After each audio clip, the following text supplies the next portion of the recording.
satu pertanyaan Pak Dwi, itu kalau sebetulnya kalau metode yang Bapak gunakan itu dia keunggulannya di apa ya Pak sebetulnya metode yang Bapak gunakan itu? Untuk keunggulan sih, jadi kita mau bisa memprediksi sih dari dipping dari struktur tersebut tuh ke arah mana, atau bisa ke arah selatan atau ke barat tenggara, atau dari barat laut tenggara atau utara selatan, dari seperti itu Pak. Jadi mengetahui apa sih struktur yang mengkontrol di sana itu, apakah sesar naik atau sesar normal atau seperti itu, guna untuk mendukung dari proyek-proyek untuk normal agar menjadi meningkatkan drilling success ratio, seperti itu Pak. Iya, baik. Terima kasih Pak Adi atas penjelasannya. Mungkin waktunya kita cukup untuk presenter yang kedua. Terima kasih Pak. Terima kasih sekali lagi kami sampaikan. Selanjutnya mungkin kita lanjut ke presenter yang ketiga, itu atas nama Bapak Bambang Sugiarto. Bambang Sugiarto, mungkin ya kami waktu dan tempat kami persilakan Pak. Siap, terima kasih Bapak Moderator. Bismillahirrahmanirrahim. Mohon izin untuk share screen. Ini abstrak 170 ya Pak? Ya, 170. Siap. Assalamualaikum Bapak Ibu sekalian. Mudah-mudahan tidak mengantuk. Ini saya mohon izin dari orang geologi mau ngomong di komunitas fisika. Ini mau cerita sedikit tentang geofisika forensik. Ada fenomena patahan akibat gempa di Padang tahun 2009, gempa yang terkenal di Padang. Ini background-nya Pak, jadi si gempa bumi Padang 30 September ini menyebabkan banyak bangunan yang runtuh, tenggelam. Orang bilang kalau Pak Hakam 2012 ini likuifaksi. Ini pertama muncul likuifaksi di Indonesia tuh di Padang sebetulnya, bukan di Palu. Terus kalau Tohari dari LIPI bilang ini likuifaksi potensial itu hilangnya si kekuatan pondasi bangunan. Jadi ini bangunannya utuh tapi tenggelam. Penelitian lainnya di Padang ini setelah gempa bumi ada Tohari juga mikrojonasi mapping soil tapi pakai mikrotremor. Nah, masalahnya yang buat subsurface image belum tersedia. Saya mau coba di sini sedikit sampaikan walau ini data yang lama. Bagaimana subsurface image ini penting karena banyak sekali, hampir 6.500 bangunan dan 1.000 orang meninggal, ini data BNPB. Ini foto-fotonya sedikit, bangunan-bangunan, mobil aja sampai kegencet. Ini ada selanjutnya lokasi studi. Jadi ada 3 lokasi yang saya tekankan sekarang. Ada di Masjid Ukhuwah, daerah sini, kurang lebih Simpang Haru, ada di Pantai Purus, dan ada di Rektorat Lama Kampus Universitas Negeri Padang. Ini riset problemnya, mohon izin saya sampaikan bahasa Indonesia saja. Bagaimana model bawah permukaan akibat gempa Padang. Jadi sebelumnya belum ada riset yang buat subsurface imaging. Kedua, bagaimana tektonik activity dari gempa bumi bisa menyebabkan sesar atau patahan. Kita coba akan cari solusinya pakai GPR. Bagaimana juga mekanismenya sampai bisa tenggelam seperti itu. Ini yang jadi riset problem dan riset purpose-nya. Jadi kita menyediakan data bawah permukaan menggunakan metode GPR. Ini metodenya saya singkat saja, kita pakai gelombang elektromagnetik. Antenanya ini saya langsung yang ada yang didorong, ada yang ditarik. Intinya ada gelombang yang dipancarkan, transmitter ditangkap lagi. Pada saat ada perbedaan material, parameter fisikanya akan menyebabkan adanya anomali, ada peak dan seperti ini. Ini langsung ke hasil saja. Di Masjid Ukhuwah ini, masjidnya seperti ini Pak, 2 lantai, lantai 1 tenggelam, motor kejepit seperti ini. Kita lihat ini bagian belakangnya juga rata. Di sini saya pakai multi time window dari 50, 100, 150 sampai 400 dan wiggle. Terlihat jelas ini dari utara ke selatan. Di sini ada sesuatu yang terjadi. Ada model-model sliding seperti ini. Ini mungkin lapisan yang mengalami likuifaksi yang peneliti sebelumnya buat. Ini juga ada hasil pengukurannya di bagian sini, muka air tanahnya relatif dangkal. Itu juga menyebabkan parahnya akibat gempa bumi ini sehingga ada amblesan. Ini di gambar yang ini juga beda, ini jarak terhadap kedalaman, ini sampai 10 meter, ini 2,5 meter. Kita lihat di sini ada zona-zona lemah yang muncul, patahan-patahan, dan daerah sini relatif kuat anomalinya, kemungkinan adalah zona likuifaksi. Ini saya bandingkan ada penelitian di Arkansas di USA juga sama likuifaksi pada setelah gempa ini munculnya seperti ini reflektornya. Ini di Pantai Purus menarik, Pak. Jadi di jalan dari bagian jalannya muncul di lintasannya seperti ini sampai kedalaman lebih dari 5 meter. Ini kalau dikonversi sampai 7,5 meter. Dan menariknya pas di area yang kosong di sini masih ada muncul anomali dari gelombang elektromagnetik yang sangat kuat. Ini kemungkinan pasir-pasir aliran yang liquefied gara-gara guncangan gempa bumi. Ini kita coba sebetulnya di Rektorat Universitas Negeri Padang, rektorat yang lama. Ini peta lintasannya kurang lebih dari arah utara ke relatif utara ke selatan. Yang menarik waktu 2009 mengukur ini belum ada gedung yang baru di sini. Ini kalau ini rektorat lama, ini rektorat yang baru sudah dibangun sekarang, saya cek di Google Map. Menarik karena gedung yang rektorat lama ini nyaris rusak berat. Kita lihat bagaimana di sini sebetulnya pas saya pengukuran tidak ada retak-retak di permukaan. Tapi pada saat dilakukan GPR dari arah barat, timur ke barat, kita lihat begitu rusaknya.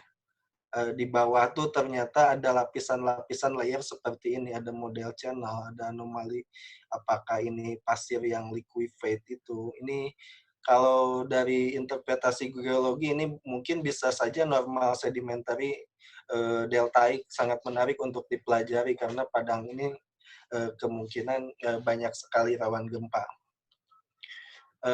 Ini ada sedikit summary conclusion-nya. Jadi dengan geophysical forensik menggunakan metode GPR, kita dapat memberikan imaging subsurface di area gempa bumi.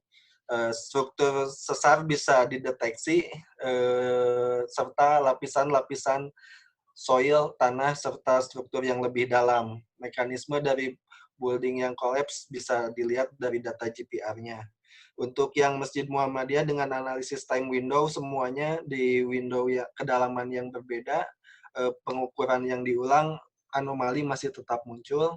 Untuk yang di Pantai Purus ada fault structure serta hidden subsurface feature yang perlu ditindaklanjuti. Ini yang di Universitas Padang tadi sudah sampaikan, itu modern deltaic sedimentary model yang baik di Indonesia. Future work kami akan coba lakukan advanced GPR processing, migrasi sama velocity analysis, serta ada juga advanced sedimentology analysis dari ukuran butir, serta forward modeling untuk kalkulasi kedalaman. Selain itu ada data-data geoteknik akan kami gabungkan juga. Sekian yang bisa disampaikan. Saya kembalikan ke admin.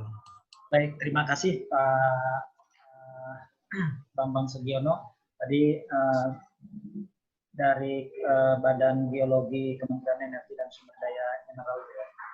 Nah, tadi kelewat mungkin Pak Dwi itu dari Universitas Indonesia. Siap. Dari Universitas Gajah Mada. Baik, kami buka mungkin sesi pertanyaan, dua penanya. Silakan Bapak atau Ibu jika ada yang ingin ditanyakan. Baik, sambil menunggu mungkin satu Pak Bambang, itu likuifikasi itu fenomena permukaan Pak ya? Permukaan ya? Pengertian Likuifaksi. Iya, apa likuifaksi itu hilangnya kekuatan pondasi batuan, Pak. Jadi ya. Bangunan utuh 2-3 lantai itu amblas. Betul. Dan itu dipengaruhi oleh fenomena yang memang ada di struktur tanah ya Pak ya? Ya, tanah itu ya. Betul, Pak. Biasanya ada jenis-jenis sedimen batuan ukuran butir tertentu lebih mudah terlikuifaksi. Kalau dari penelitian yang Pak Hakam, Pak Tohari dari LIPI itu butiran pasir dengan diameter tertentu apabila diguncang gempa bumi dan kebetulan air tanah permukaannya dangkal itu akan menghilangkan kekuatan pondasi bangunan sehingga bangunan yang rusak luar biasa banyak. Ini pertama terjadi di Padang, lalu terjadi lagi di Palu 2018. Iya. Tapi Palu yang lebih ramai, Pak ya. Betul, Pak. Iya. Silakan, mungkin Bapak ada yang ingin ditanyakan, satu penanya. Iya, silakan Pak Dwi Andaru. Ya, selamat siang Pak Bambang. Pak, Siang, hormat. saya juga basic kali dari geologi, Pak. Geologi Unpad juga ingin menanya, Pak, kepada Bapak Bambang. Untuk di daerah tersebut, Pak, apakah struktur tersebut sangat kompleks, Pak, yang dapat membuat sedimen tersebut kehilangan si butiran-butirannya akibat terserapnya air tersebut, Pak? Apakah fault itu menjadi salah satu trigger yang sangat kuat juga dalam proses dari likuifikasi tersebut? Oke. Mohon izin saya langsung jawab, Pak Moderator, Pak Dwi Andra Daru Darmawan. Untuk pemetaan patahan aktif sendiri di Palu ini belum ada yang publish, Pak. Maaf, di Padang ini belum ada peta patahan aktifnya. Hanya saja ini Padang itu daerah dataran rendah. Kalau di sekelilingnya ada, saya coba perlihatkan, di sekelilingnya pegunungan, ini tiba-tiba di dekat pantai ini, kalau saya lihat ada petanya.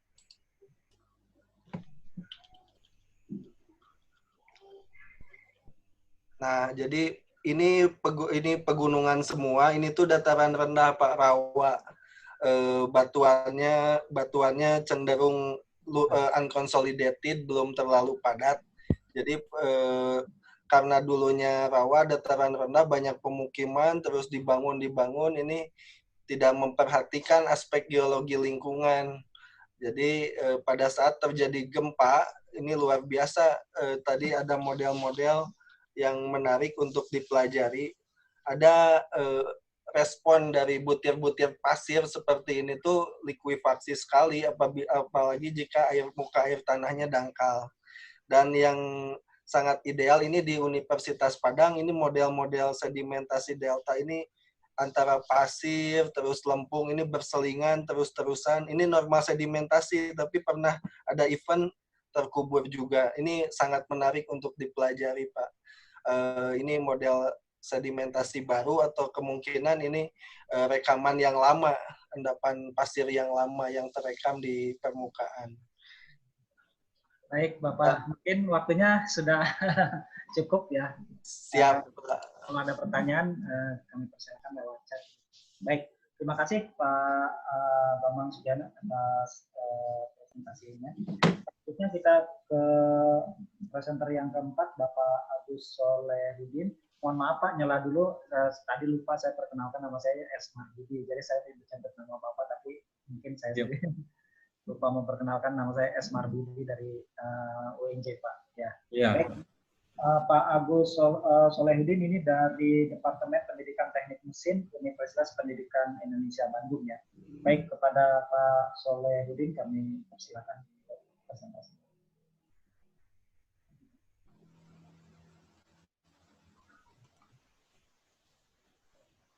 Terima kasih. Assalamualaikum warahmatullahi wabarakatuh. Mudah-mudahan tidak salah kamar ya Bapak dan Ibu.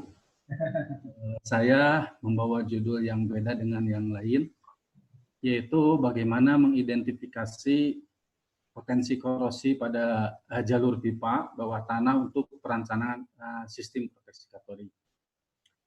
Ini adalah bagian dari pekerjaan saya yang telah dilakukan untuk selanjutnya desain proteksi katolik.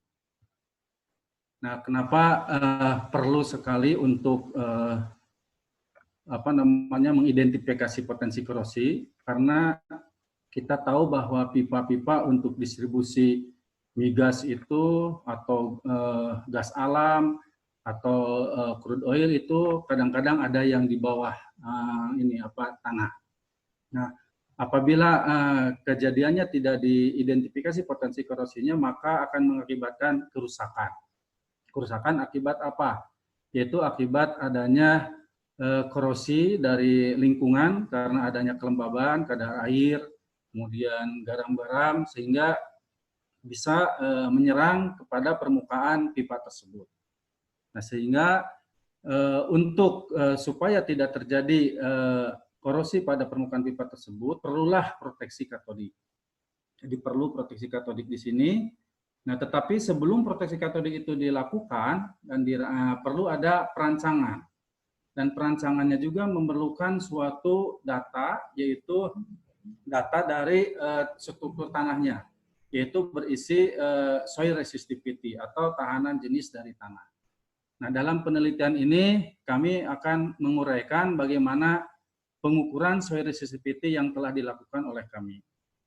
Ini adalah pengukuran yang dilakukan di daerah Bogor, Cawang sampai ke Tangerang. Kemudian setelah dilakukan metodenya itu diidentifikasi. Setelah diidentifikasi maka nanti akan melakukan desain proteksi. Nah, pada penelitian ini hanya sampai di identifikasi potensi korosi saja. Demikian. Metode yang digunakan pada penelitian ini atau pada investigasi ini adalah metode Wenner, yaitu mengikuti ASTM atau standar American Association Testing Method, yaitu G57. Nah, kemudian pengukurannya dengan alat geohom seperti ini alatnya, yaitu suatu alat yang digunakan untuk mendeteksi hambatan atau tahanan yang ada di dalam tanah itu. Yaitu prinsipnya menggunakan 4 elektroda. Dua elektroda untuk arus, ya, arus yang dipasok C1 dan C2, kemudian 2 lagi untuk tegangan atau potensial P1 dan P2. Nah, ketika arus ini dipasok, maka akan terjadilah aliran listrik di dalam tanah mengikuti setengah lingkaran, kemudian potensial tertangkap, maka hambatan akan terbaca oleh alat ini. Sehingga nanti kita bisa menghitung tahanan jenisnya dengan menggunakan persamaan yang sangat sederhana ini, yaitu 2VA kali R, di mana A ini jarak jarak antara elektroda-elektrodanya, begitu prinsipnya. Nah, dengan tahunya resistivity tanah ini, maka kita akan memprediksi bahwa daerah itu adalah korosif atau tidaknya. Karena kita tahu bahwa korosi itu berbanding lurus dengan arus listrik, sedangkan dengan resistivity adalah berbanding terbalik. Ini adalah lokasi survei penelitian kami, yaitu di Cimanggis sampai Bitung, Jawa Barat. Totalnya sekitar 185 titik yang kami ukur dengan interval sekitar 1 kilo ya. Ini di titik dari mulai Depok, Cawang ini sampai ke ujung Tangerang ini, yaitu Bitung. Ya, kemudian selain mengukur ini juga kita mengukur titik-titik lokasinya, yaitu koordinatnya. Ya, dengan GPS kita tentukan. Mohon maaf ini nilai GPS-nya barangkali tidak kebaca, tapi ini ada di tabelnya. Jadi dengan GPS ini kita akan mengetahui titik-titiknya di mana, gitu ya. Pada kita mengukur menentukan potensi itu, dan alatnya ada di titik itu. Gitu. Kemudian setelah diukur tadi, prinsipnya kita berpindah-pindah tempat sekitar selisih 1 kilo lah ya, 185 titik. Jadi 180 km ya, dengan kedalaman yang diukur itu divariasikan antara 0,75 sampai 6. Jadi ada 4 titik, tiap titik ukur itu ada 4 titik kedalaman yang diukur. Nah, ini adalah salah satu contohnya.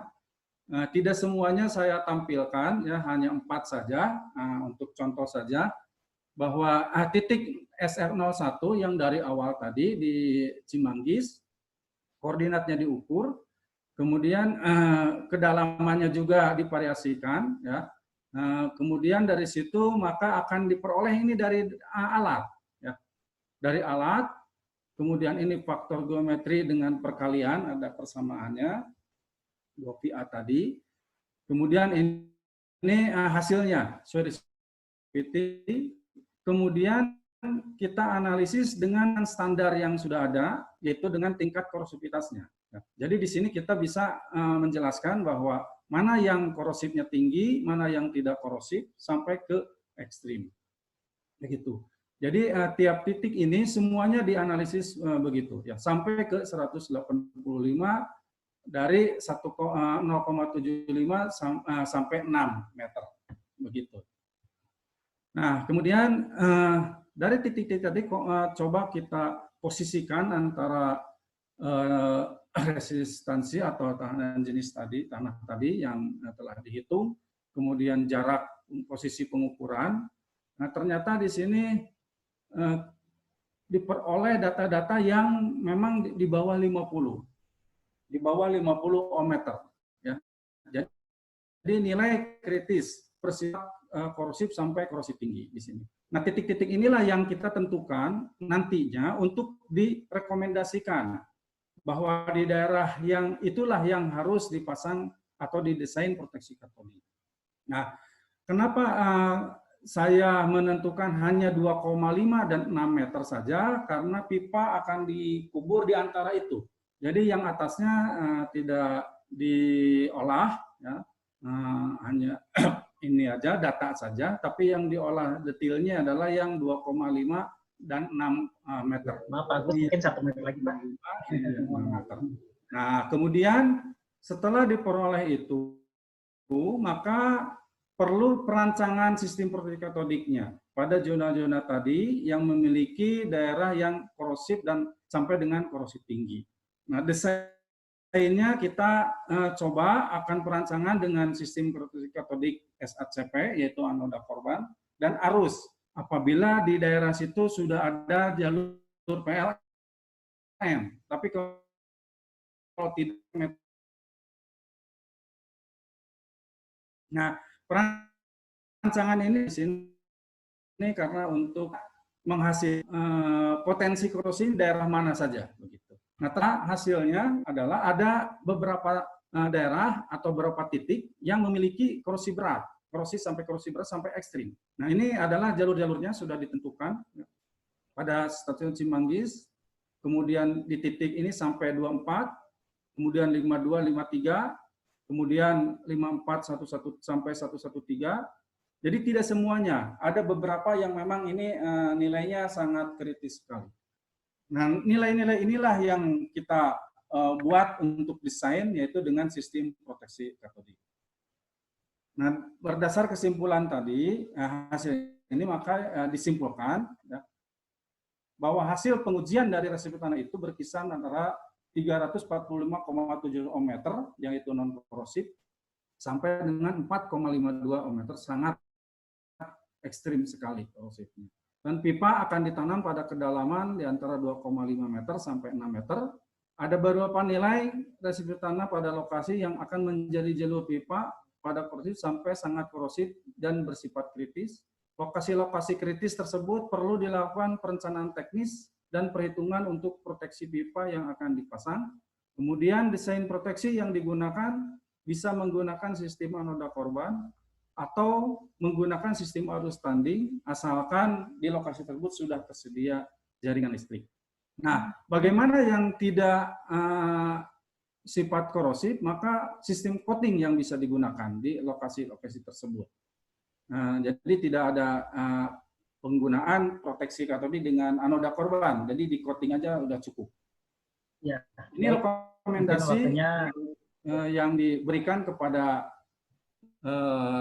owner yang menyuruh survei, yaitu menggunakan sistem anoda korban, kemudian dapat menggunakan arus standing kalau ada sumber arus. Kemudian ada beberapa daerah yang melintas jalan raya atau crossing ini harus mendapatkan perlakuan yang lebih, di mana pipa yang berada di bawah jalan raya itu harus diberi ventilasi agar tidak terjadi korosi akibat perbedaan kadar oksigen di dalam tanah. Dan pipa harus ditutupi oleh casing yang berfungsi sebagai pemberi ruang udara bagi pipa.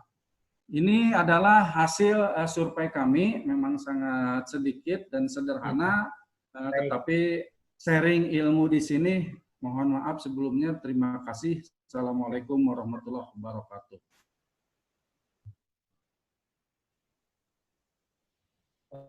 Buka satunya aja, silakan mau ditanyakan satu pertanyaan singkat. Kalau tidak, saya satu aja Pak Soleh. Itu di antara daerah yang Bapak survei itu mana yang paling korosif, daerah mana itu Pak? Antara kan dari Bitung sampai Tangerang dan sebagainya, yang paling korosif itu ya, ini Pak, yang paling korosif itu ada beberapa titik Pak di ini di daerah kami, ya, yaitu yang memiliki nilai resistifnya sangat ini. Jadi di daerah ini Pak, kalau di sini daerah tol pinggir tol Jasa Marga, OTS Cimanggis, tol Jalan, tapi pada titik-titik tertentu gitu. Oh iya. Ya. Jadi sudah ditentukan karena nanti ada koordinatnya di sini nih. Iya baik. Ya. Baik, terima kasih Pak atas jawabannya. Terima kasih kepada Bapak. Ingatkan saja itu nanti untuk tanya jawab Bapak Ibu bisa juga melakukan langsung chat aja. Nanti mungkin Bapak Ibu juga mohon melihat chat di Zoom sini. Ini ada tadi saya lihat ada beberapa pertanyaan dari peserta ke peserta juga, misalnya ke Pak Thomas, ke Pak itu. Silahkan dijawab aja menggunakan chat itu. Baik, selanjutnya untuk itu kami persilakan presenter yang kelima. Ini kayaknya Ibu ya, Ibu Desta Suci Fitriani dari Universitas Indonesia. Waktu dan tempat kami persilakan. Waktu presentasi kurang lebih 5 menit. Kemudian nanti 2 menit tanya jawab. Waktu dan tempat kami persilakan. Baik Pak, izin share screen ya Pak. Ya, silakan.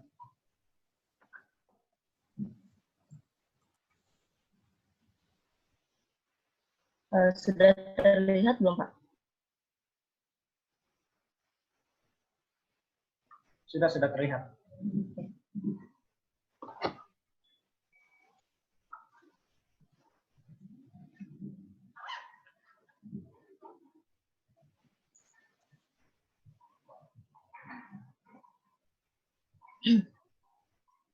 Bismillahirrahmanirrahim. Selamat siang, teman Bapak-bapak dan Ibu-ibu sekalian. Perkenalkan, saya Desta Suci Fitriani dari program studi S1 Biofisika Universitas Indonesia. Pada kesempatan kali ini saya ingin mempresentasikan penelitian kami yang berjudul Metode Gravitasi untuk Identifikasi Sesar Woluki dengan Analisis FHD dan juga SVD. Berikut ini outline yang akan kami bahas. Yang pertama ada pendahuluan, kedua metode penelitian, ketiga hasil dan pembahasan, keempat kesimpulan, lalu yang kelima referensi. Latar belakang. Sulawesi merupakan salah satu pulau yang ada di Indonesia yang berada di zona pertemuan tiga lempeng. Nah, akibat berada di zona pertemuan tiga lempeng ini, Pulau Sulawesi tersusun oleh tatanan tektonik yang kompleks. Nah, kompleksitas tatanan tektonik Sulawesi ini dibuktikan oleh adanya struktur geologi yang terbentuk, salah satunya yaitu sesar. Nah, salah satu sesar yang terbentuk di Pulau Sulawesi yaitu ada sesar Woluki. Nah, oleh karena itu, penelitian ini bertujuan untuk mengetahui keberadaan dan juga jenis sesar Woluki dengan menggunakan ilmu geofisika, yaitu ilmu yang mempelajari fenomena bumi menggunakan prinsip-prinsip dasar fisika. Metode penelitian, data penelitian kami diperoleh dari topex.ucdc.edu, dan di sini kami mendapatkan data free air anomali dan juga data topografi. Nah, berikut ini ada diagram alir pengolahan datanya, dimulai dari data topografi dan data free air anomali yang diolah dengan metode Parasnis, sehingga kita mendapatkan estimasi densitas batuannya. Lalu densitas batuan tersebut dikalikan dengan 0,04192 dan juga elevasi untuk mendapatkan koreksi Boger. Lalu dihitung dengan dikurangkan dengan free air anomali untuk mendapatkan simple Boger anomali. Lalu diplot peta kontur SDA-nya di software surfer. lalu dilakukan pemisahan anomali regional dari SBA dengan metode low filter 3x3. Nah, lalu peta kontur anomali residualnya itu didapatkan dari operasi pengurangan MET SBA dikurang dengan anomali regional. Nah, lalu dari anomali residual ini dilakukan analisis terhadap FHD-nya dan juga SPD, sehingga kita bisa menentukan karakteristik dari sesar Wolukinya. Berikut ini hasil dan pembahasannya. Dari metode Parasnis kita mendapatkan densitas rata-rata batuan sekitar 2,4. Nah, berdasarkan buku Telford, range densitas 2,4 ini merupakan jenis dari batuan sedimen. Lalu di sini ada peta kontur simpel Boge anomalinya, dan di sini menunjukkan variasi densitas yang ada di daerah penelitian. Lalu di sini ada anomali regional yang didapatkan dari proses pemisahan dengan menggunakan low filter. Lalu di sini ada di gambar yang paling bawah itu ada anomali residual. Nah, di sini kita bisa melihat adanya anomali perbedaan nilai graviti dari tinggi ke rendah lalu ke tinggi lagi yang melurus memanjang dari wilayah utara sampai ke selatan. Nah, di sini diduga sebagai zona sesar yang kita ingin identifikasi, yaitu zona sesar Woluki yang ditandai, dan di sini saya mengambil lintasan AB yang diduga sebagai representasi dari zona sesar Woluki. Lalu anomali residual tersebut dilakukan turunan pertama secara horizontal dan didapatkan distribusi anomali residual hasil FHD-nya seperti gambar di sebelah kanan. Nah, lalu lintasan AB tersebut dilakukan slicing dan didapatkan grafik FHD seperti gambar di sebelah kiri. Nah, di sini nilai maksimum FHD-nya itu menunjukkan adanya patahan yang ada di bawah permukaan. Nah, lalu rentang dari nilai rendah ke tinggi dan dari tinggi ke rendah itu menunjukkan batas atau batas dari zona patahan Woluki. Lalu anomali residual tersebut dilakukan derivatif atau turunan kedua secara vertikal untuk mengetahui jenis dari sesar tersebut, apakah sesar turun atau sesar naik. Nah, dari sini kita bisa melihat bahwa nilai minimum dari grafik dari lintasan AB ini itu ketika dihargai mutlak itu akan lebih besar daripada nilai maksimumnya. Di sini nilai minimumnya minus 3,2, sedangkan nilai maksimumnya itu hanya sekitar 2. Nah, dari sini kita bisa melihat bahwa nilai minimumnya itu lebih besar daripada nilai maksimumnya ketika dihargai mutlak. Nah, karena nilai minimum mutlaknya ini lebih besar daripada nilai maksimumnya, maka sesar Woluki ini termasuk ke dalam jenis sesar naik. Kesimpulannya, pada penelitian ini dapat disimpulkan bahwa anomali sesar Woluki yang ada di Sulawesi Tengah itu berhasil diidentifikasi dengan menggunakan data dari TOPEX, yaitu data dari satelit. Nah, anomali yang terindikasi sebagai sesar Woluki ini memiliki orientasi strike utara-selatan. Lalu berdasarkan hasil analisa SVD-nya, sesar Woluki merupakan jenis sesar naik. Tetapi penelitian ini tidak cukup untuk menghasilkan data yang akurat mengenai sesar Woluki. Oleh karena itu perlu dilakukannya analisis metode lapangan secara langsung seperti metode gravitasi, metode magnetik, dan juga metode geofisika lainnya untuk menunjang detail yang akurat mengenai hasil dari sesar Woluki. Berikut ini referensi. Sekian presentasi dari saya. Kurang lebihnya mohon maaf. Wassalamualaikum warahmatullahi wabarakatuh. Waalaikumsalam warahmatullahi wabarakatuh. Terima kasih Ibu Desta. Kami persilakan pada forum, mungkin ada 2 pertanyaan. Silakan. Silakan Bapak Ibu, jika ada yang mau ditanyakan. Baik, sambil menunggu pertanyaan, mungkin saya ada 1 pertanyaan. Tadi disampaikan metodenya katakanlah belum bisa memprediksi mesti dibandingkan dengan metode lainnya. Iya. Tidak bisa memprediksi dengan pas itu dalam arti lokasi, katakanlah lokasi patahannya, ataukah ukuran patahannya? Ukuran patahannya, karena di sini kita cuma mengandalkan hasil dari citra satelit, dan di sini belum belum pasti karena akan berbeda apabila kita mengambil datanya dari udara dengan data dari menyentuh lapangan langsung. Jadi pastinya ada perbedaan dari nilai yang didapat seperti itu. Tapi kalau posisi sudah memang bisa ya presisi ya? Iya Pak. Bisa.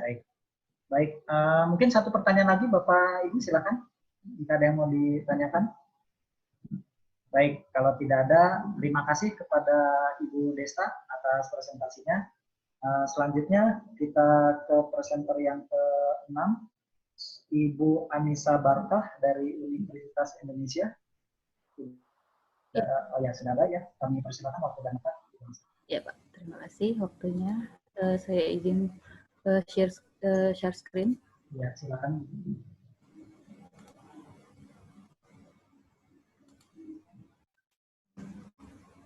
Sudah ya Pak ya? Okay. Ya, sudah, silakan. Okay. Good afternoon, everyone. I'm Anissa Barkah, a Magister Program of Geothermal Exploration at University of Indonesia. Today, I'm going to talk about how to identify a geological structure based on remote sensing and gravity data. This research was conducted in Tangkuban Parahu and its surrounding as the geothermal prospect area. There are the outlines of my research that will be presented.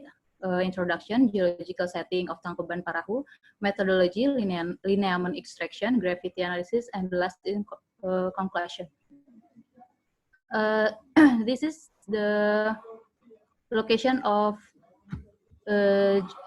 Tangkuban Parahu, and the red dots are the manifestation. There are the manifestation like warm springs and hot springs in here. And then the appearance of all manifestation in this area is related to existence of geological structures, where the geological structures are important aspect in the formation of permeable zones in geothermal area. So this research is expected to map geological structures that are reliable in field condition. This picture shows the geological map from Sutoyo 1992. In the central area, this is the Caldera Sunda, and in the south is Lembang Fault, and the east of area is Ciater Normal Fault. Methodology, research process. This is the research process. I used the DEMNAS data for lineament extraction to get the interpretation of surface geological structure, while the gravity analysis for interpretation of subsurface geological structures. Both of those methods will integrate the geological structures on surface and subsurface. This is the process of lineament extraction. This picture shows the hillshade image with several sun azimuths and sun elevation angle at 45. Lineament extraction was performed manually at several sun azimuth. And this is the result of lineament extraction from 8 hillshade. And this is the lineament density from the lineament extraction. There are lineament length density, lineament frequency density, and lineament intersection density. The lineament length density is the statistical distribution which get from calculated the total length of lineament per unit area, and then lineament frequency density was obtained from calculate total number of lineament per unit area. And the lineament intersection density was obtained by calculating the intersection point each cell. And this is the interpretation of geological structures from remote sensing in the right picture. This is the result from composite of lineament density in the left picture. This is the picture of complete Boger anomaly after the correction, and then I use a moving average method to separate the anomaly regional and anomaly residual. The anomaly residual will process to get the first horizontal derivative map and second vertical derivative map, like this picture. And then this is the process of slicing FHD and SVD map. In the slice B, we get I get the normal slice B and slice D interpret as a normal fault, where the slice D correlate with Lembang fault, and then the slice F interpreted as normal fault, and slice H interpreted as reverse fault. In the slice A, slice I and J don't have FHD maximum that are parallel with SVD at 0. It might be caused by the type of structure in this area is not deep slip. So the conclusion from this research is linear analysis can provide an overview of the geological structure on the surface. Gravity analysis can provide a qualitative description of the type and depth of geological structures. The result of this study indicate the Lembang fault and the other geological structures can be mapped well in terms of the type and location. And the last, this geological structure mapping can be used as a guide to determine the permeable zone in the Tangkuban Parahu geothermal area. However, field observation must be undertaken to validate the result of remote sensing and gravity analysis. Thank you. Thank you very much, Bu Anissa Barkah, for your presentation. The two questions.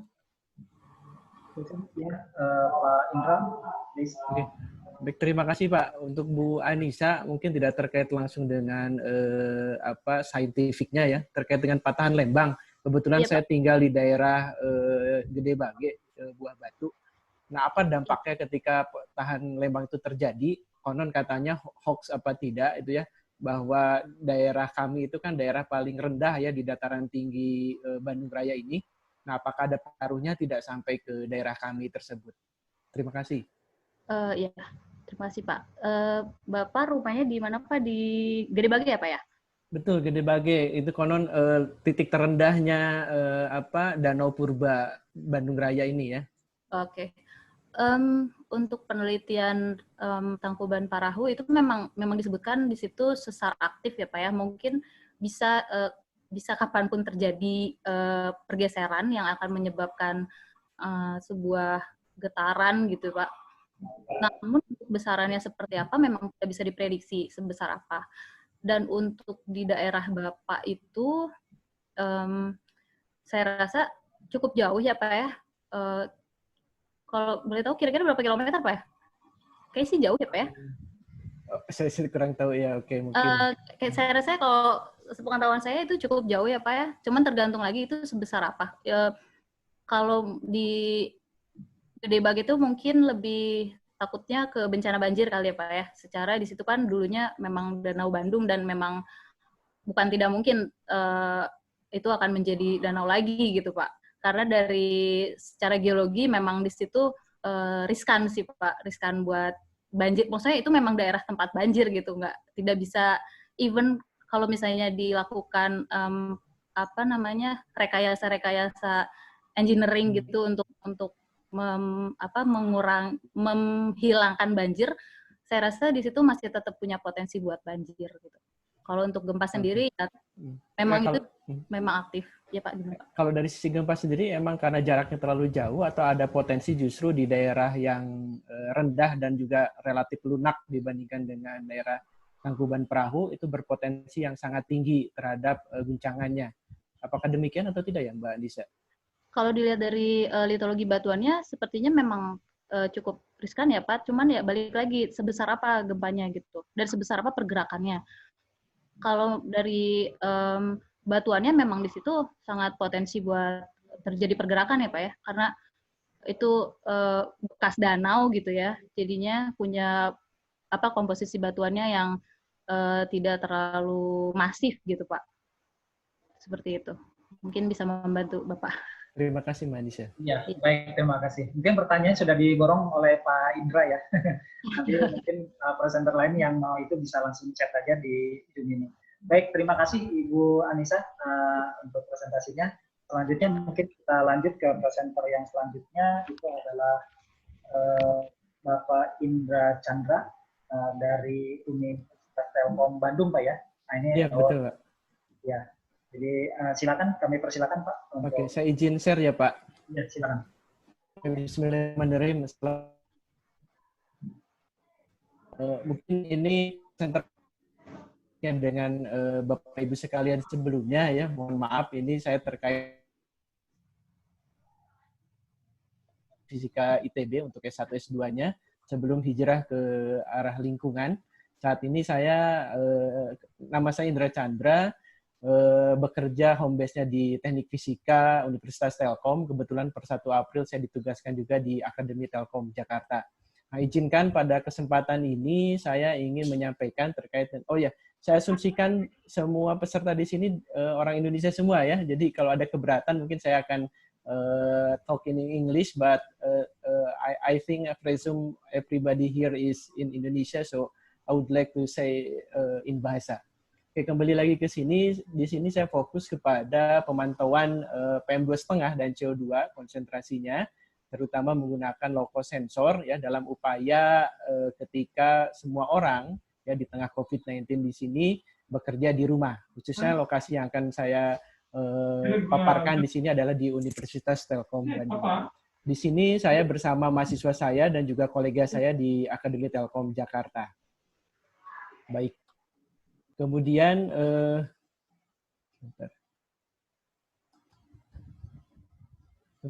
background di dalam penelitian ini terkait dengan urban air pollution, kemudian juga potensi-potensi sumber emisinya.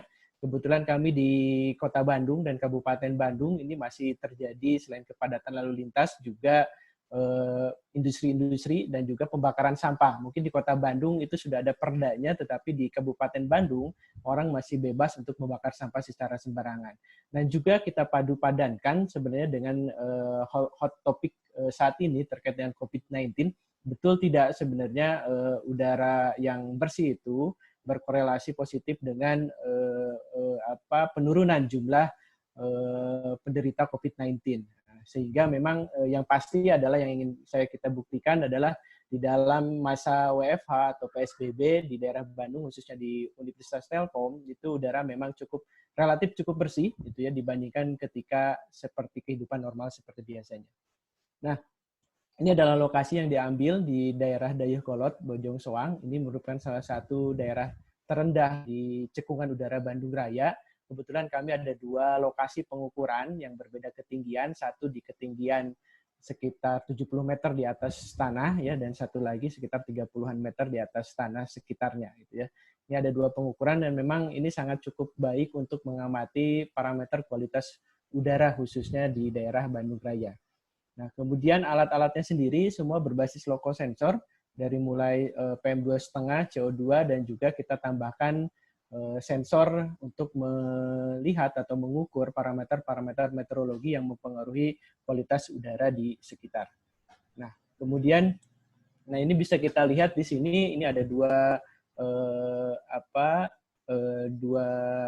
faktor-faktor meteorologi khususnya yang saya cuplik snapshot dari bulan Januari sampai ke bulan Mei di tahun 2020, di mana di sini temperatur relatif stabil di angka 20-30-an derajat, kemudian kelembaban kami di Bandung Raya itu cukup tinggi ya, di atas 60% ya, rata-rata bisa 80-90%, bahkan di malam hari selalu berada di 100% gitu ya.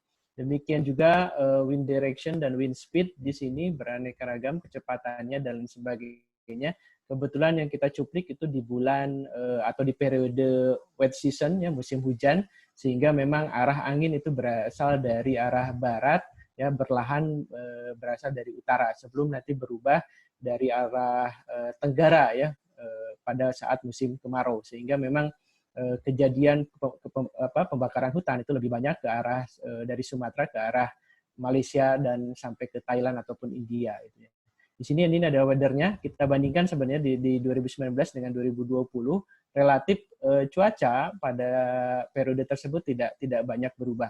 Nah, yang ingin saya sampaikan di sini ini sederhananya adalah, mohon maaf.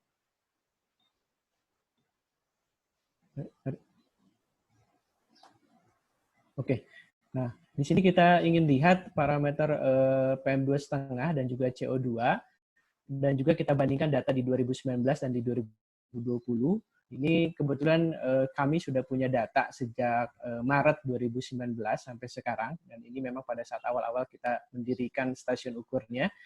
Ini kita lihat yang merah khususnya untuk PM2,5 itu relatif di antara 50 mikrogram per meter kubik ke atas, sementara ini yang kita bisa lihat yang warna biru ini adalah PM2,5 di tahun 2020.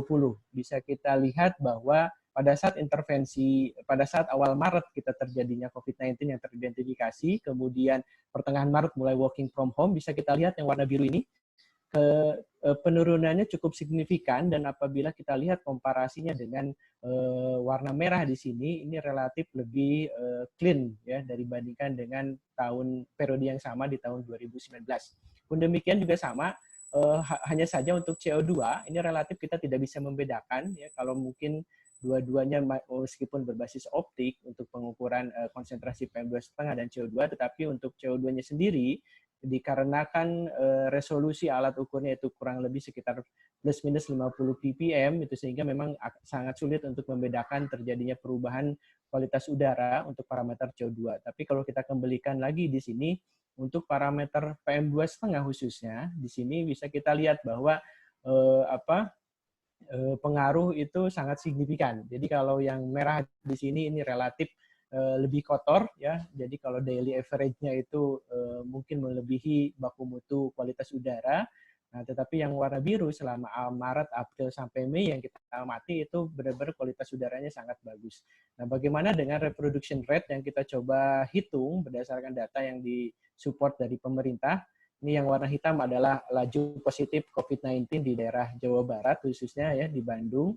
Kemudian yang biru ini adalah high profile-nya, yang merah itu low profile-nya. Kita lihat memang terjadi penurunan ketika sejak Maret orang mulai bekerja di rumah, kemudian secara perlahan ada PSBB, sampai sekarang PSBB masa transisi ataupun menuju new normal tadi. Kan. Nah, bisa dilihat di sini bahwa pertama memang penelitian ini tidak cukup kuat ya, karena pada saat kita mau meng-arrange kegiatan sampling udara khususnya, itu bukan hanya saya sebagai peneliti utama, tetapi juga teman-teman lainnya dan khususnya mahasiswa itu keberatan untuk terjun ke lapangan, karena itu tadi bahwa terdapat isu yang sangat sensitif, di antaranya adalah betul tidak virus itu bisa nempel di partikel di udara sehingga bisa bergerak dari satu titik ke titik lainnya, itu kan. Nah, itu sebenarnya sangat menarik kalau saya bisa sampling udara sekaligus, dan juga lokasi-lokasi seperti di Rumah Sakit Hasan Sadikin, tempat di mana COVID-19 pasien-pasiennya di karantina dan juga diobati, itu sangat menarik. Cuman memang sangat berbahaya, gitu kan. Nah, di sini memang kita baru memperlihatkan gitu ya potensi-potensi tadi, bahwa di sini kita tidak bisa berbicara bahwa udara bersih itu berkorelasi dengan laju penurunan yang ikut rendah juga. Tidak demikian. Positive rate yang ada saat ini memang lebih ke intervensi pemerintah, government dalam hal ini, untuk menekan laju penyebaran yang lebih masif lagi di kalangan di masyarakat luas, gitu ya. Sehingga memang pada penelitian ini tidak banyak yang kita bisa dapatkan, tetapi dari sisi meteorologi kondisi, baik tahun kemarin maupun tahun ini, relatif sama, stabil di temperatur 20-30 derajat. Demikian juga kelembaban relatif itu masih di 60-100%. CO2 ini memang relatif sama, tetapi kalau saya bisa lebih memahami lebih dalam terkait dengan alat ini, itu lebih karena alat tersebut kurang cukup sensitif untuk mendeteksi setiap perubahan yang ada. Adapun PM2,5 bisa tadi kita lihat bahwa konsentrasinya relatif jauh lebih bersih dibandingkan dengan tahun lalu ya, itu karena orang-orang semua bekerja di rumah ya, beberapa kebijakan PSBB membatasi mobilitas orang untuk berlalu lintas gitu. Sehingga memang kebetulan ini riset lanjutannya sedang kita lakukan, yaitu terkait dengan bagaimana hubungan antara penyebaran virus khususnya yang attach kepada partikel-partikel yang ada di udara, dan bagaimana penjalaran lebih lanjutnya. Ini juga memang sedang kita coba lakukan ya, khususnya menggunakan sampling udara. Ini masih ada waktu ya, Bapak Sebenarnya sudah habis. Sudah ya. habis. Oke. Mohon maaf. Oke, kalau gitu. Iya. Demikian. Terima kasih. Iya, baik. Terima kasih. Mungkin kami buka itu satu pertanyaan, silakan. Silakan. Ya, Pak. Oh iya, silakan Pak Thomas. Ya. Untuk Pak Indra Chandra mau Siap, nanya. siap. Untuk pengukurannya itu dilakukan oleh anggota penelitian secara langsung atau menggunakan alat, ditaruh di tempat, terus ditinggal, nanti datanya lewat IoT gitu, Pak? Betul sekali. Jadi saya tidak menyampaikan dengan detail terkait dengan ini. Jadi alat ini sudah kita inisiasi di 2018. Kita ada 2 kali pengukuran di musim hujan dan musim kemarau, dan relatif continue di Maret 2019 sampai sekarang. Jadi kita punya data setiap saat per 2 menit resolusi datanya dan dikirim melalui data internet. Kebetulan saat ini kita menggunakan modem GSM, jadi belum menggunakan WiFi ataupun IoT, antena IoT-nya sendiri. Ya. Tapi prinsipnya kan sama aja ya, hanya berbeda frekuensi dan lain sebagainya. Jadi memang stasiun ukur sudah relatif berjalan sehingga memang tidak membutuhkan resource SDM. Paling kita 1 bulan sekali memaintenance alat tersebut, terutama terkait dengan debu, kotoran dan lain sebagainya. Kadang juga ada binatang-binatang serangga dan lain sebagainya harus kita bersihkan di shelter tersebut. Iya, baik. Terima kasih mungkin Pak Indra. Untuk Bapak Ibu yang lain jika ada pertanyaan silakan langsung gunakan chat saja ya. Baik. Siap, terima kasih Pak. Terima kasih Pak Indra atas presentasinya. Selanjutnya kita lanjutkan untuk presenter yang ke-8 itu Bapak Gunawan Saputra. Apakah hadir Bapak Gunawan? Sepertinya tidak hadir ya. Kemudian Ibu Yanurita mungkin selanjutnya. Ibu Yanurita juga belum join ya. Kemudian Ibu Indah Gumilang Dwinanda. Di sini ada Pak Dwi Andaru, sini ada Ibu. Oh, beda ya namanya. Mungkin Ibu Indah Gumilang.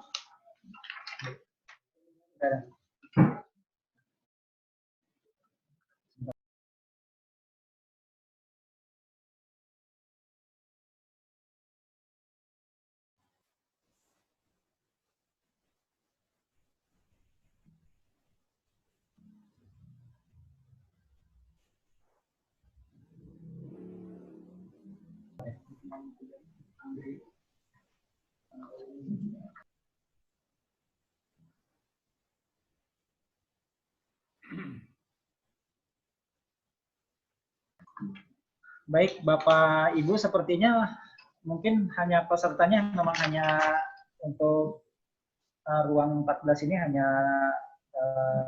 7 ya kalau lihat ini.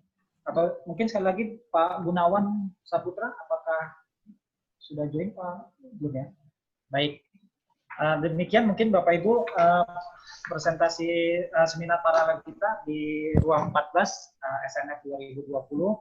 Kemudian seperti yang tadi sudah disampaikan, mengingatkan kembali tadi untuk Pak Indra, ini kalau di data saya belum isi Google Form untuk sertifikat.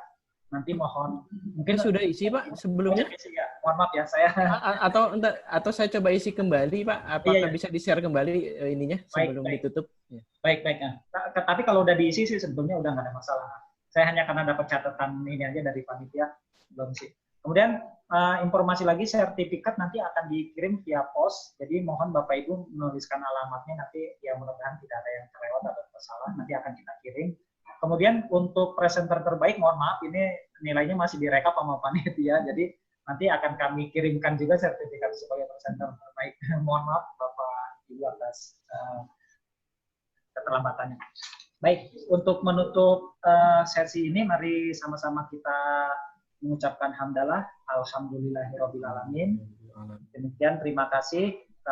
Boleh ditanyakan dulu Pak? Oh iya, silakan Pak. Untuk yang papernya ada proses review kan ya? Untuk yang betul ada proses review.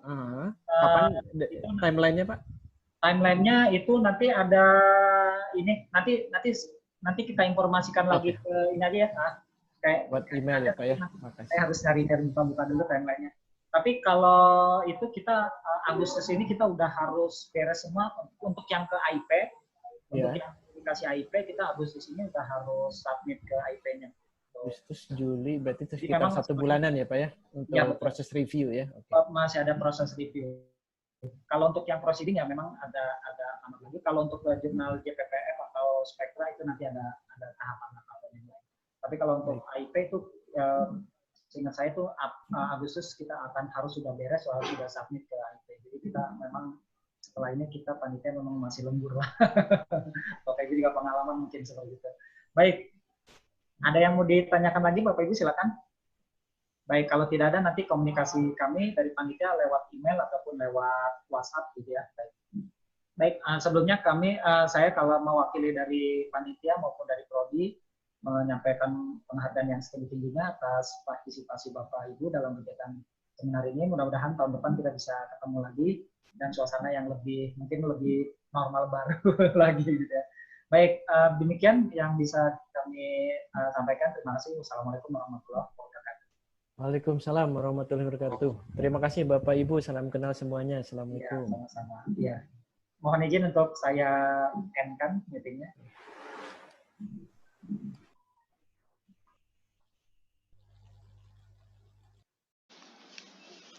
Assalamualaikum warahmatullahi wabarakatuh. Terima kasih atas waktu yang telah diberikan. Pada kesempatan ini nama saya Teguh Budi Prayitno bersama kolega saya Bapak Esmar Budi akan mempresentasikan tentang makalah kami, yaitu perhitungan numerik pada energi soliton statik untuk persamaan KdV atau Korteweg de Vries. Berikut ini adalah outline-nya. Di sini saya akan menjabarkan pendahuluan, latar belakang, dan sebagainya, dan serta tujuan. Kemudian saya akan mereview ulang tentang persamaan Korteweg de Vries itu sendiri. Lalu kita akan melihat bagaimana hasil dan pembahasan dari perhitungan kami, dan kami akan memberikan kesimpulan berdasarkan hasil-hasil yang kami peroleh. Pendahuluan, ini ada beberapa fakta tentang persamaan Korteweg de Vries. Dia merupakan persamaan gelombang air dangkal. Ini sejarahnya agak sedikit panjang. Kemudian dari sini ternyata dapat secara matematis dapat diturunkan suatu solusi pulsa gelombang stabil yang dikenal dengan nama solusi solitary wave atau soliton.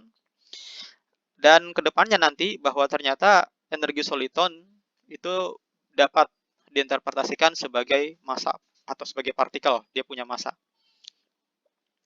Oleh sebab itu, tujuan kita adalah untuk menginvestigasi apakah sifat partikel pada soliton di persamaan KdV dapat diinterpretasikan melalui teori medan klasik. Jadi nanti interpretasi dari sifat partikel ini banyak ya, banyak pendekatannya. Untuk kasus ini saya akan berfokus kepada teori medan klasik saja di sini, yang paling sederhana. Di sini saya akan mereview tentang persamaan KdV. Inilah karakteristik persamaan KdV atau Korteweg de Vries. Ini persamaan gelombangnya. Di sinilah terjadi sifat nonlinearnya. Di sini ada perkalian antara psi dengan turunan dari x atau gradiennya di sini. Dari sini pun kita akan mendapatkan suatu solusi soliton, solusi satu soliton persamaan KdV. Ini sekant hiperbolik kuadrat dan sebagainya. Ini adalah solusi soliton untuk gelombang berjalan. Dan profilnya diberikan bentuk seperti ini. Jadi ini adalah pulsa stabil ya. Jadi kalau kita jabarkan dari min tak hingga sampai tak hingga, ininya U-nya, U itu parameter ini nanti. Maka dia akan bentuk yang seperti ini. Seperti itu. Oke, kita masuk diskusi dan pembahasan. Kira-kira alur perhitungan energinya seperti ini. Kita punya persamaan KdV. Dari sini kita dapat menurunkan solusi atau soliton.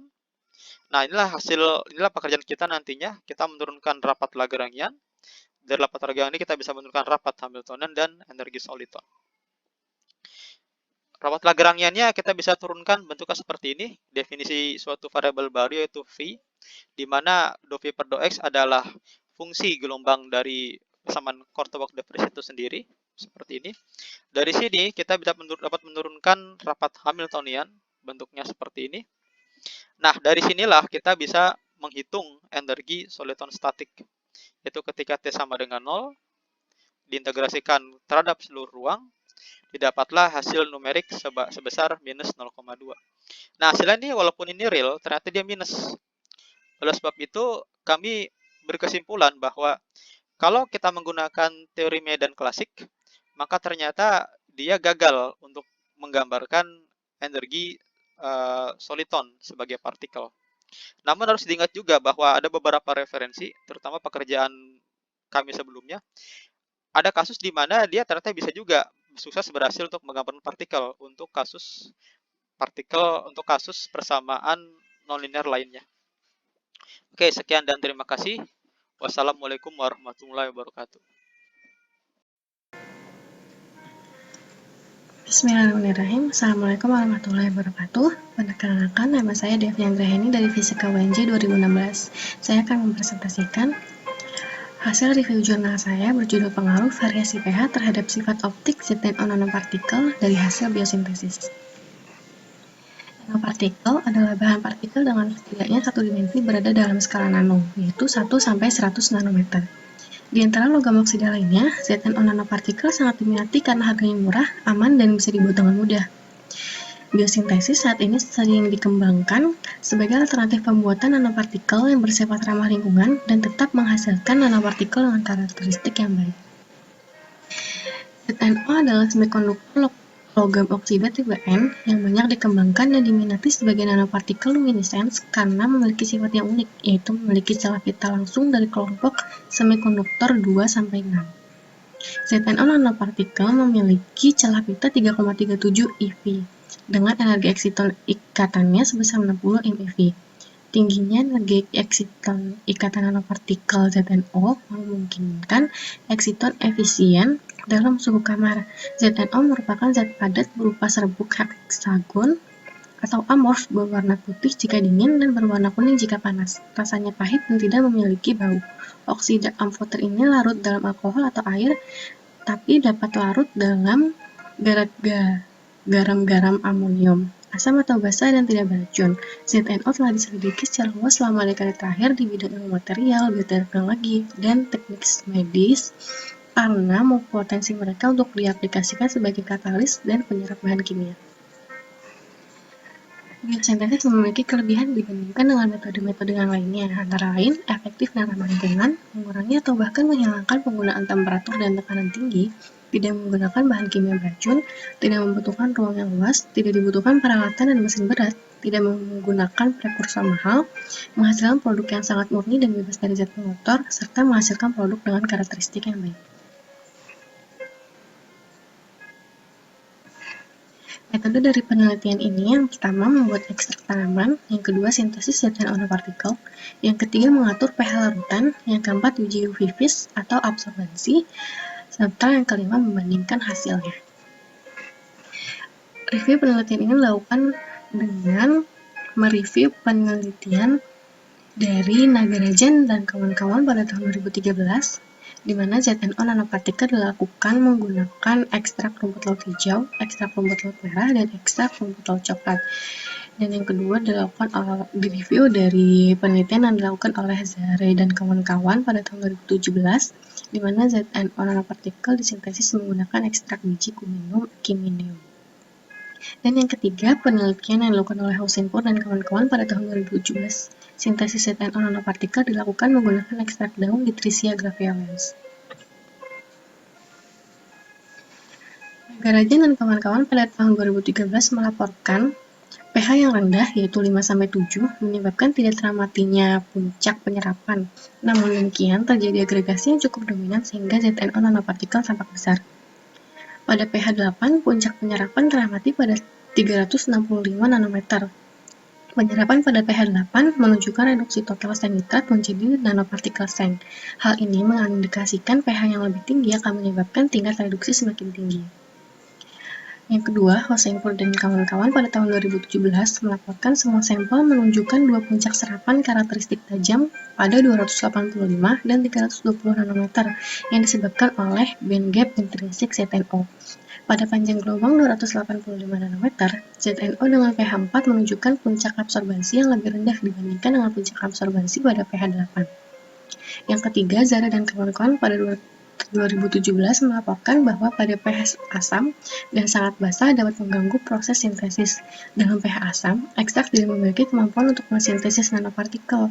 pH optimum untuk sintesis nanopartikel adalah 8. Ketika pH ditingkatkan lagi ke nilai yang lebih tinggi, maka penurunan tajam dalam puncak serapan akan terjadi.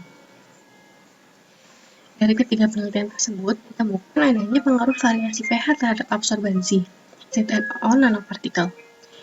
Ekstrak tanaman diketahui berfungsi sebagai reduktor. Pada pH yang lebih tinggi akan menyebabkan tingkat reduksi semakin tinggi, sehingga puncak penyerapan akan semakin tinggi pula. Namun, absorbansi dan ketajaman puncak akan melemah setelah mencapai pH tertentu. pH optimum untuk sintesis nanopartikel menggunakan ekstrak rumput laut, coklat, ekstrak daun Litricia graveolens, dan ekstrak biji Cuminum ciminum adalah 8. Terima kasih kepada pihak pemberi dana penelitian, kepada lembaga atau orang yang membantu penelitian, kepada orang yang membantu dalam diskusi, serta ucapan secara khusus disampaikan kepada Pak Iwan dan Pak Isnani yang telah membantu dan membimbing dalam proses pembuatan jurnal ini. Semoga review jurnal berguna dan bermanfaat bagi pembaca. Mohon maaf apabila terdapat kesalahan dan kekurangan dalam review ini. Wassalamualaikum warahmatullahi wabarakatuh. Assalamualaikum warahmatullahi wabarakatuh. Pada kesempatan kali ini, saya akan mencoba untuk mempresentasikan makalah saya yang berjudul tentang review singkat dari persamaan nonlinear master Schrödinger dan bentuk gauge invariance-nya. Nama saya Teguh Budi Praitno dan saya berasal dari Departemen Fisika UNJ. Ini adalah outline saya. Pertama, saya akan membahas tentang latar belakang, kemudian saya masuk ke dalam persamaan nonlinear master Schrödinger. Mungkin saya singkat saja sebagai NMS di sini. Kemudian hasil dan pembahasan akan saya pecah menjadi dua bagian. Yang pertama adalah solusi khusus persamaan NMS untuk partikel bebas. Dan yang kedua adalah bentuk gauge invariance-nya untuk persamaan NMS. Dan saya akan menutup presentasi ini dengan kesimpulan. Pendahuluannya adalah latar belakangnya. Yang pertama, kalau kita ingat kembali tentang mekanika kuantum, dia dibangun dari dua prinsip dasar, yaitu kuantisasi energi yang diajukan oleh Einstein dan kuantisasi momentum linear yang diajukan oleh de Broglie. Dan kemudian apabila kedua prinsip dasar ini disatukan dan kemudian diterapkan pada kekekalan energi, maka dapatlah persamaan Schrödinger. Dan persamaan ini berupa persamaan diferensial linear. Kemudian ada pertanyaan yang terkait dengan ini, adakah mekanika kuantum fundamental? Apabila ada, maka diprediksikan bahwa bentuk persamaan Schrödinger-nya itu merupakan berbentuk persamaan diferensial non-linear.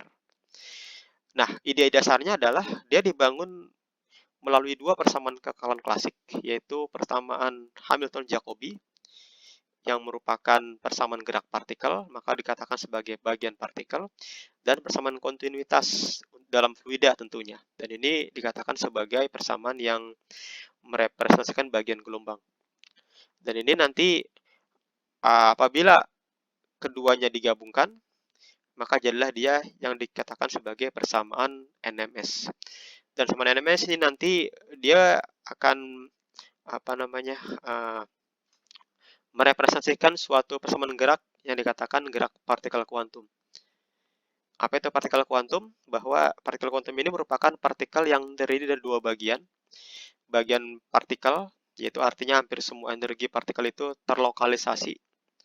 Dan bagian gelombang, yaitu bagian yang hanya memiliki sedikit energi partikel kuantum. Jadi sebenarnya ini mirip dengan dualisme partikel gelombang dalam mekanika kuantum biasa. Ini adalah persamaan Hamilton-Jacobi-nya dengan V adalah fungsi aksi klasik dan kontinuitas bentuknya seperti ini. Jadi nanti kalau dijabarkan, diperluas lagi bahwa ini itu merupakan suku rapat muatan kalau dalam ini ya, rapat massa atau sejenisnya. Ini adalah arus nantinya, rapat arus. Dan nanti secara umum fungsi gelombang dari persamaan NMS itu membolehkan amplitudenya berbentuk fungsi ruang dan waktu. Dalam mekanik kuantum biasa ini biasanya hanya konstanta biasa di situ. Ini bentuk persamaan NMS-nya. Jadi di sini nanti mirip seperti Schrödinger dengan tambahan suku di sini. Nah, suku ini dikatakan suku potensial kuantum, dan inilah yang memunculkan yang namanya nonlinearnya di situ. Ini berlaku juga syarat normalisasi seperti itu. Diskusi pembahasannya, kalau untuk mencari solusi partikel bebas, kita jabarkan ke dalam separasi variabel, sukunya seperti ini, mirip seperti kasus mekanika kuantum, persamaan linear. Kita masukkan V ke persamaan Hamilton-Jacobi untuk menentukan nilai V-nya, fasenya di situ. Maka dapatlah bentuk seperti ini. Ini konstanta E-nya, ini adalah momentum linear. Dan untuk mendapatkan amplitudonya, kita substitusikan V ini ke dalam persamaan kontinuitas. Bentuknya jadi seperti ini. Secara umum, ini kita tentunya A-nya adalah fungsi ruang dan waktu, tapi kalau kita ambil solusi trivial, artinya solusi khusus bahwa A-nya itu, amplitudonya, itu membolehkan dia konstanta. Sehingga solusi khususnya berupa fungsi seperti ini, dan kita kenal, ini adalah persamaan gelombang bidang. Jadi ini mirip dengan persamaan partikel bebas atau solusi partikel bebas dalam mekanika kuantum. Bagaimana dengan bentuk Biot invariance-nya? Mirip seperti mekanika kuantum, kita definisikan turunannya terhadap ruang, terhadap waktu, terapkan transformasi fase lokal, maka dapat bentuk umum bentuknya seperti ini.